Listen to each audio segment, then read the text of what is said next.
क्यों, अगर मैं सोचता हूँ कि इस चैनल की शुरुआत मैंने क्यों की, इसका पर्पस क्या है, अगर एक पर्पस तय करना हो, बाकी पर्पस तो सारे होते ही हैं। प्रसिद्धि की चाह भी एक पर्पस हो सकता है, इसका सबके मन में होता है, तो मेरे मन में भी होगा ही। लेकिन अगर मैं सोचूं कि इसका दरअसल एक ईमानदार पर्पस क्या है इस चैनल का, तो मुझे लगता है कि मैं अपने कंट्रीब्यूशन के तौर पर यह चाहता हूं कि हमारा समाज सोचने विचारने की प्रक्रिया में बेहतर समाज बने। हम एक सेंटिमेंटल समाज के रूप में ना हो, हम एक इंटेलेक्चुअल समाज भी तो हो। सामाजिक चर्चाओं में, विमर्शों में थोड़ी गहराई हो, चिंतन बेहतर हो। हम अफवाहों से क्यों बहें। इसलिए सोचा कि पहला टॉपिक क्यों ना यही रखें कि सोचा कैसे जाए, फैसले कैसे किए जाए। मैं क्लास में एक कहानी अक्सर सुनाता हूं पंचतंत्र की, थोड़ा बदल के सुनाता हूं। पंचतंत्र आप जानते हैं, विष्णु शर्मा का एक कहानी संकलन है प्राचीन काल का। उसमें कई ऐसी कहानियां हैं जो हमें नॉर्मल लाइफ के बारे में, सामान्य जीवन के बारे में एक लेसन देती हैं, सीख देती हैं। उसमें एक कहानी का नाम था, अगर मुझे ध्यान है, मैं स्कूल में पढ़ता था, उसका नाम था पंडित की बकरी।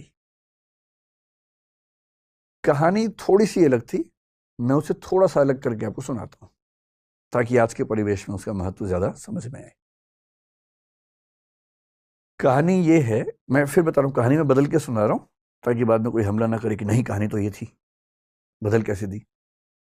उस कहानी में यह था कि एक पंडित जी बकरी खरीद के जा रहे हैं, 3 लोगों को लालच है कि बकरी खाएंगे हम। उनको बेवकूफ बनाने के लिए एक ने कहा कि कुत्ता कहाँ ले जा रहे हो, एक ने कहा कि आप कौन सा पशु बताया, मेरे 3 पशुओं के नाम बोले कि ये कहाँ ले जा रहे हो, वो कहाँ ले जा रहे हो। उन्हें कंफ्यूजन हो गया कि जरूर कोई बहुरूपीय जानवर है, तो छोड़ के भाग गए। मैं इस कहानी को थोड़ा सा मोल्ड करके सुनाता हूँ कि एक बार एक आदमी एक छोटा सा बछड़ा खरीद के जा रहा था, सुंदर सा, और 3-4 चोरों की नजर पड़ी। उनका मन हुआ कि काश ये बछड़ा हमें मिल जाए, सस्ता मिल जाए, आधे दाम पे या उससे कम पे मिल जाए, तो क्या करें। तो उन्होंने एक साजिश की। बारी बारी वो उस व्यक्ति से रास्ते में मिले। पहले एक व्यक्ति मिला एकदम सीरियस चेहरा बना के। उसने कहा, अरे पंडित जी, बकरी कितने की ली। पंडित जी ने कहा, यार ये तो बछड़ा है, बकरी थोड़ा ना है। तो वो बड़े अच्छे से हंसा, उसने कहा, ये बछड़ा है। अच्छा, इतना कह के मुस्कुराते हुए निकल गया वहां से। पंडित जी को लगा अजीब गधा आदमी है, फिर देखा है तो बछड़ा ही। उसका उतना ही काम था, किया और निकल गया। अब वो आगे चल रहे हैं, करीब 100-200 मीटर के बाद एक दूसरा आदमी अलग जगह से आया। इनके बीच में आपस में साठ गांठ है, ये इनको नहीं पता है। दूसरा आदमी आया और आते बोला, वाह पंडित जी, कितनी मोटी बकरी है, एकदम बछड़ा लग रही है देखने में तो। अब इसको लगा कि ये तो मामला फंस गया। ध्यान से देखा, बोला नहीं यार, मैं तो बछड़ा ही लाया हूं। बोला वही तो मैं कह रहा हूं, देखने में लग रहा है एकदम, लेकिन है मोटी बकरी। ये कह के वो भी निकल गया। फिर 1 किलोमीटर बाद तीसरा मिला और उसने कहा, पंडित जी बस ऐसी ही बकरी चाहिए मुझे भी, कहाँ मिलेगी ऐसी बकरी। उसने कहा, फिर पंडित ने फिर थोड़ा धमकाते हुए कहा कि यार ये बछड़ा है भाई। लेकिन अब वो दबाव कम बना रहा था, वो खुद दबाव में था। तो वो भी ठहाका मार के ऐसा बोला, बछड़ा ऐसा होता है, अच्छा, ये करके चला गया। और फिर चौथा आदमी जो असली था उनका मास्टरमाइंड, चीफ कॉन्स्पिरेटर, फिर वो आया पैसे गिनते हुए। उसने कहा, अरे अरे अरे, ऐसा ही बकरा चाहिए, ऐसी बकरी चाहिए, कितने की मिलेगी, कितने की मिलेगी। तो पंडित जी को लगा मुझसे बहुत बड़ी गलती हो गई है, मैं तो बकरी खरीद के ले आया बछड़े के नाम पे या बछिया के नाम पे। फिर लगा घर जाऊंगा, घर पे पिटूंगा, इससे अच्छा नुकसान कम कर लेता हूं। तो एज्यूम कीजिए कि उस जमाने में 100 रुपए के आसपास का लिया था, तो उन्होंने बताया कि मैंने 100 का लिया है। प्लस 100 का, बकरी तो 20 रुपए की आ जाती है, लेकिन ये इतनी तंदुरुस्त है, अगर आप चाहें तो मैं इसके बदले आपको 40 रुपए दे सकता हूँ। और पंडित जी को लगा कि यार चलो, 60 का नुकसान सही, कम से कम 80 का तो नहीं होगा। और 40 का उसको दिया और खुश होकर घर लौटे कि बच गया आज तो। अब ये जो पंचतंत्र की कहानी है ये इसलिए है कि जब हम जीवन में निर्णय करते हैं तो हमारे पास बहुत सारे ऊट पटांग से इनपुट्स आते हैं, और यदि आप बहुत समझदार इंसान नहीं हैं तो इस बात का पूरा खतरा है कि कोई ना कोई कभी ना कभी आपको बेवकूफ़ बना ही देगा। और हम जिस दौर में हैं, हम तो व्हाट्सएप यूनिवर्सिटी के दौर में हैं, सारा ज्ञान ही वहाँ से आता है। सोशल मीडिया, आप लोग मोबाइल फ़ोन के मरीज़ हो चुके होंगे मेरे ख्याल से, मैं भी आधा मरीज़ हूँ, आप भी होंगे ही, आप तो नई जनरेशन के लोग हैं, ज़्यादा मरीज़ होंगे। बिना वजह के मोबाइल फ़ोन खोल लेते होंगे, फिर उस पर करते रहते होंगे ऐसे ऐसे, रील देख रहे हैं तो रील ही देख रहे हैं, शॉर्ट्स देख रहे हैं तो शॉर्ट्स ही देख रहे हैं, मन ही नहीं भर रहा है।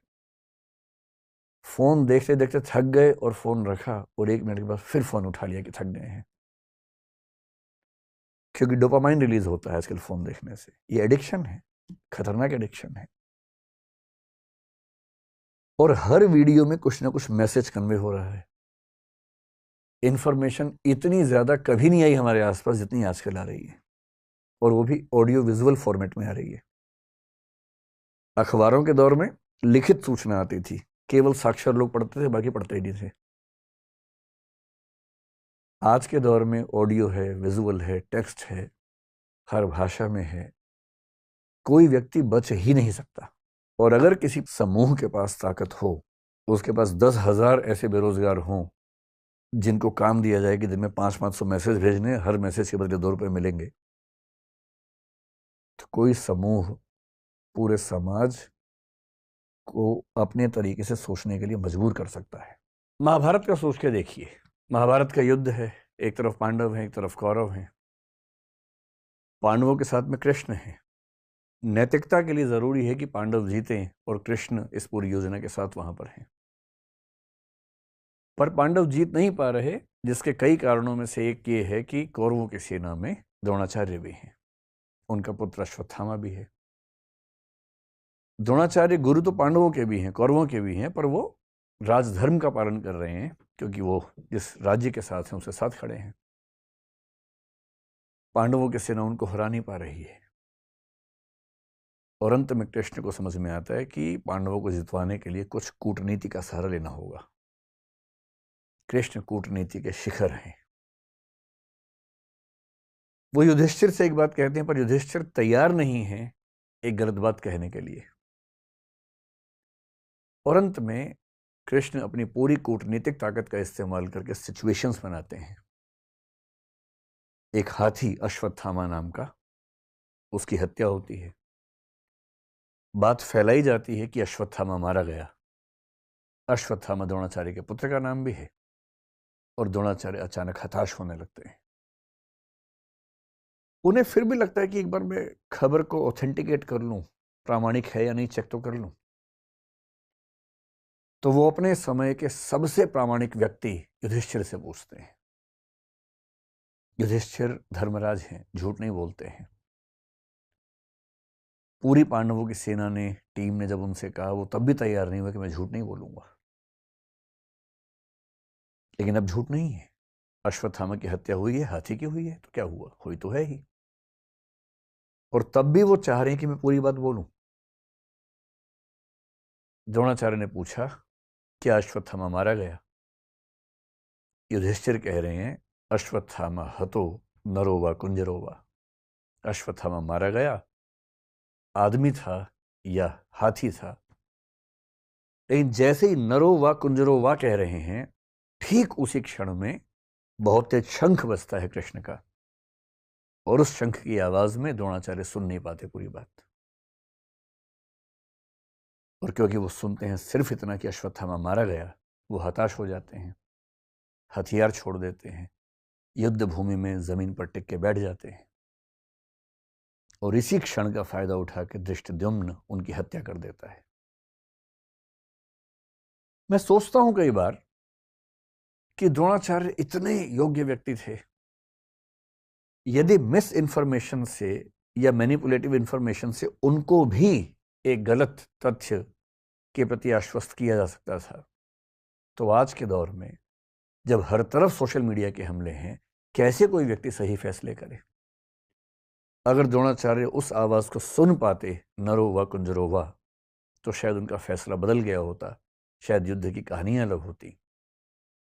पर किस तरह से सूचनाएं पहुंचे, कौन सी सूचनाएं ठीक से न पहुंचने दी जाएं, कैसे कंटेक्स्ट से बात को हटा दिया जाए, अगर सूचना देने वाले इसमें माहिर हों तो समाज क्या करे, आम आदमी क्या करे, द्रोणाचार्य जैसा महान चिंतक क्या करे। और इसलिए कुछ बातें जो मुझे लगता है कि होनी चाहिए इस मसले पर। मैं तो अपना जीवन लगभग 2/3 जी चुका हूं, बाकी तो पता, भरोसा तो कल का भी नहीं है, लेकिन हाँ, अगर मैं भारत की सामान्य आयु के हिसाब से देखूं तो 2/3 जी चुका हूं। आप 1/3 वाले हैं, तो आपके जीवन में बड़े फैसले बाकी हैं। अधिकांश की शादी भी शायद नहीं हुई आप लोगों के ना, चेहरे ही बता रहे हैं आपके, चमक रहे हैं ना अभी। तो आपको बड़े फैसले करने हैं, और फैसला करना हर दौर में मुश्किल था, आज के दौर में सबसे मुश्किल है। तो कुछ सावधानियां कि जब आप फैसला करें जिंदगी में तो किन सावधानियों को बरतें ताकि गलतियां कम से कम हो। गलतियां उसके बाद भी होंगी, कौन है जो गलती नहीं करता है फैसले में? सब करते हैं, आप भी करेंगे, पर गलतियां कम हों, सही फैसले ज्यादा हों। मेरे एक फेवरेट दार्शनिक हैं Jean Paul Sartre, French philosopher हैं।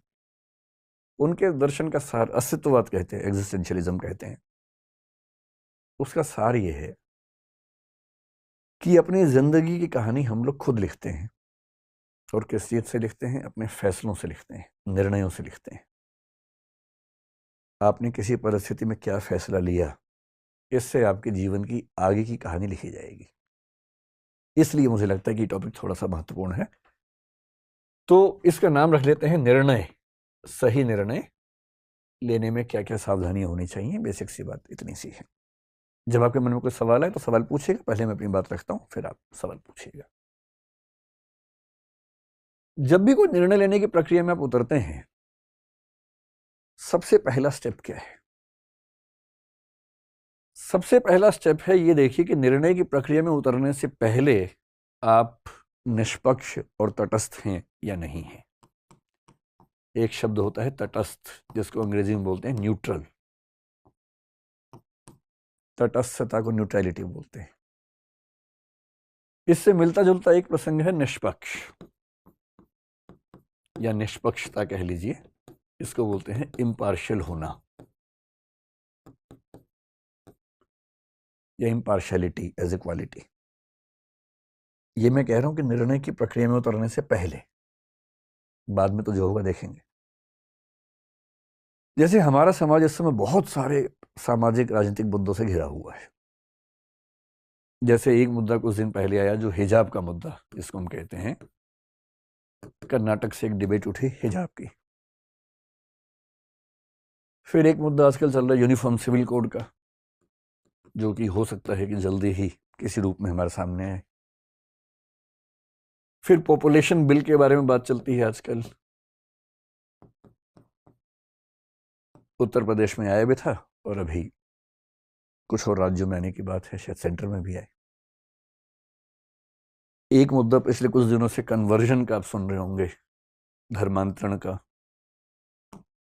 लव जिहाद का मुद्दा सुन रहे होंगे। सारे मुद्दे हमारे सामने आते रहते हैं। हम इन सब पे बात करेंगे समय के साथ, धीरे धीरे इन सब पे बात करेंगे। पर किसी टॉपिक पर बात करने से पहले देखना जरूरी है कि हम पहले से फैसला ले तो नहीं चुके हैं।